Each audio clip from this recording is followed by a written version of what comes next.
Tudo bem, pessoal? Seguimos hoje o nosso estudo de uma teoria da adaptação aqui da autora Linda Hutton, um livro no qual ela vai, analisar profundamente aí as questões da adaptação, adaptação como obra, adaptação como processo, os modos de engajamento, até a hierarquização da adaptação, que a gente já comentou em outro vídeo.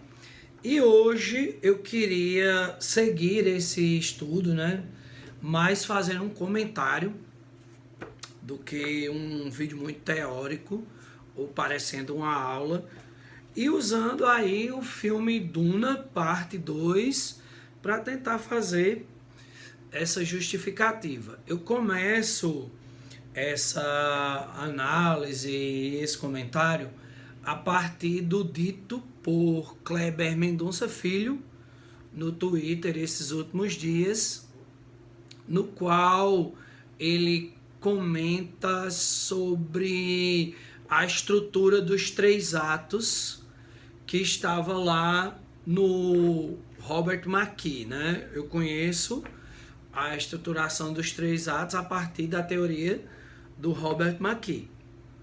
E aí eu trago para o filme Duna a partir do questionamento não da estrutura de 3 atos, mas a partir do filme ser baseado, por exemplo, na jornada do herói, do Joseph Campbell, no livro O Herói de Mil Faces.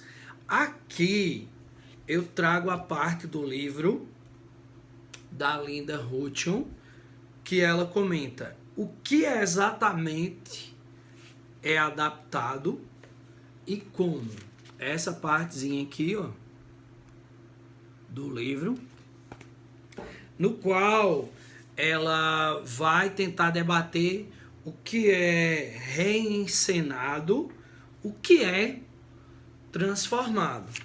E a autora, ela coloca o seguinte: a maioria das teorias da adaptação presume, entretanto, que a história é o denominador comum, o núcleo do que é transposto para outras mídias e gênero, cada qual a trabalhando em diferentes vias formais. E eu acrescentaria, através de diferentes modos de engajamento, contar, mostrar ou interagir. A adaptação buscaria, em linhas gerais, equivalências em diferentes sistemas de signos para os vários elementos da história: temas, eventos, mundo, personagens, motivações, pontos de vista, consequências, contextos, símbolos, imagens e assim por diante. Ou seja, o Denis Villeneuve, diretor do Duna parte 1 e parte 2, ele busca adaptar a história, o enredo, mas também o mundo do livro Duna, do Frank Herbert. E aqui a gente vai perceber essa consequência, esse consecutivo de adaptações feitas. Obviamente, isso aqui é um estudo teórico da narrativa. Para quem assistiu o filme e gostou do filme e não está nem se importando com isso, ótimo, excelente. É assim que é colocado pelo Kleber Mendonça Filho, que é o diretor de Bacurau, um filme que eu amo, adoro de paixão. Tem gente que vai assistir ao filme e não vai se preocupar com isso. Tem pessoas que não vão gostar do filme E essa teoria não vai ajudar em nada a pessoa começar a gostar, ou aquele que gosta, gostar mais ainda, ou até partir para fazer análise do filme. Mas sim, existe ali uma relação entre principalmente o livro do Frank Herbert com as 12 etapas da jornada do herói. É como se a gente pensasse assim: é inegável dizer isso, mas tem muita gente que leu o livro e gostou do livro sem nem conhecer essas etapas, e tem gente que vai assistir ao filme, principalmente a parte 2, que é mais engajante, principalmente também na jornada, mas também como filme, e não vai se preocupar com essa jornada, mas ela está ali, etapa por etapa. O Duna parte 1, por exemplo, ele começa exatamente na construção dessa primeira etapa da jornada do herói, que se chama o mundo comum. Então o Paul Atreides, ele tá lá, né, no mundo comum, com o pai, e vivendo, né, aquela situação ali de um jovem burguês, né, da aristocracia daqueles planetas, bem à vontade. E depois ele é levado para o planeta Arrakis, né?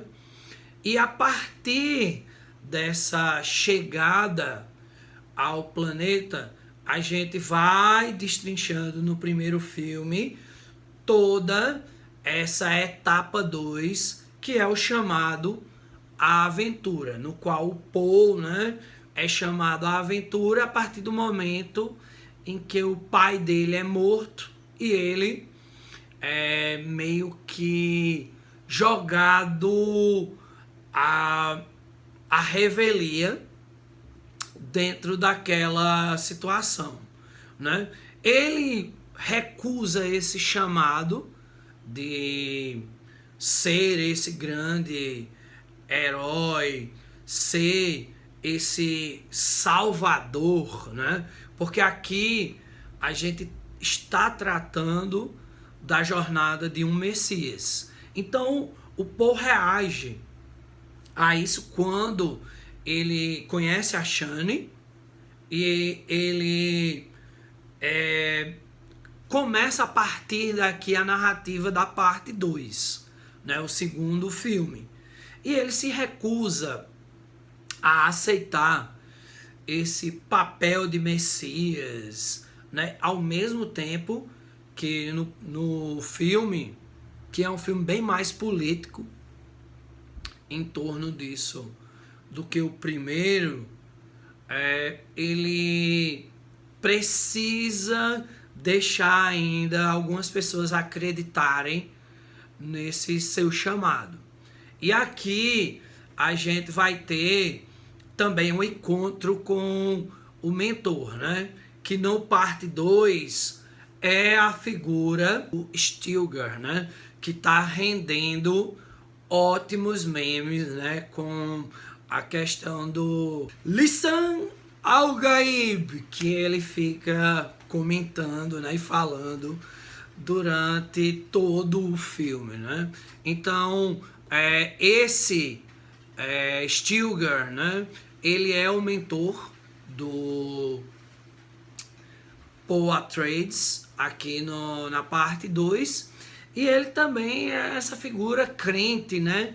É aquele que mentora e que acredita no Paul como esse salvador, né?